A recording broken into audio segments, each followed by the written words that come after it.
Ассаламу алейкум, кымбаттуу менин каналымдын табуучулары, көрөрмандар. Менин каналымды колдоп, лайктан басып, жакшы каалоо тилектерди жазганыңар үчүн терең ыраазычылыгымды билдирем. Мен Азат Борубаев. 2001 жылы Орто Азия ити менен таанышып, ошондон бери мына 23 жылдан бери Орто Азия ити же болбосо түркмен алабайы менен достошуп, багып келе жатам.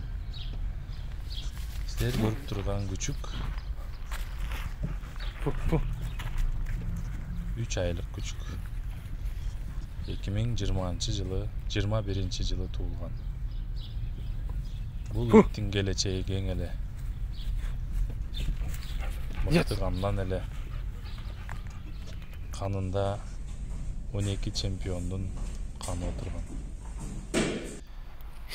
Тилекке каршы көз тийди айтор акыры жашар кезинде кете берди. Жалпысынан айта кетсек, Орто Азия ити байыркы иттердин бири болуп саналат. 40 кылымдан бери келаткан иттердин бири. Абдан акылдуу. Эң негизги максаты бул карышкырдан жана башка жырткычтардан үй жаныбарларын сактоо.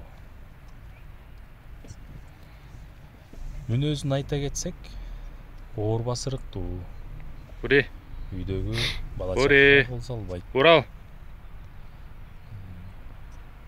Негизги кызматы жумушу үйдүн ээси бир жака кеткенде, үйдө эч ким жок калганда жана түнкүсүн баштайт.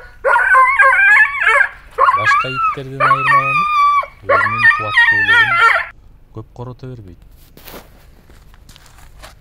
Коркунуч жараткан учурда гана туруп бир карсылдаган үнү менен бир үрүп коет. Өзүнүн орду болот. Дайым бир жерде жатып, бир жерде отурат дагы. Ал ордунан баардык жер көрүнөт. Баардык жер дегенде ошо коронун аймагы.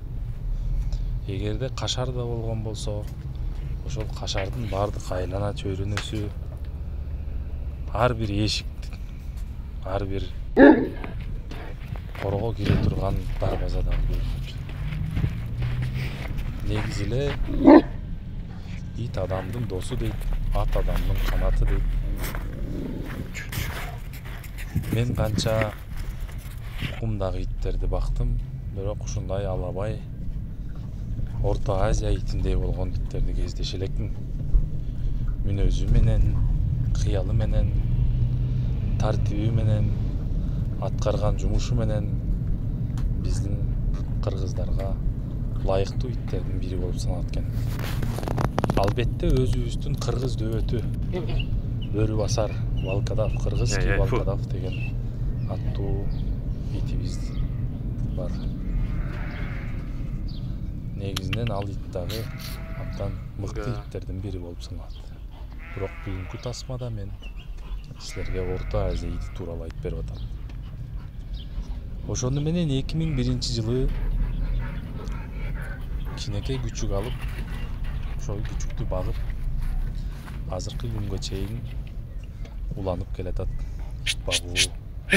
Бул эми хобби деп айтсак болот. Ошондуктан кымбаттуу менин каналымдын катталуучулары, жакшы ит багыш, жакшы ит табыш жана жакшы жылкы табыш бул аста дейт. Жакшы итке туш болсоңор, жакшы жылкыга туш болсоңор, бул чоң жетишкендик деп эсептейм. Анда эмесе мен кызыктуу тасмаларды чыгарып турам. Кийинки чыгарылышка чейин сак саламатта калгыла.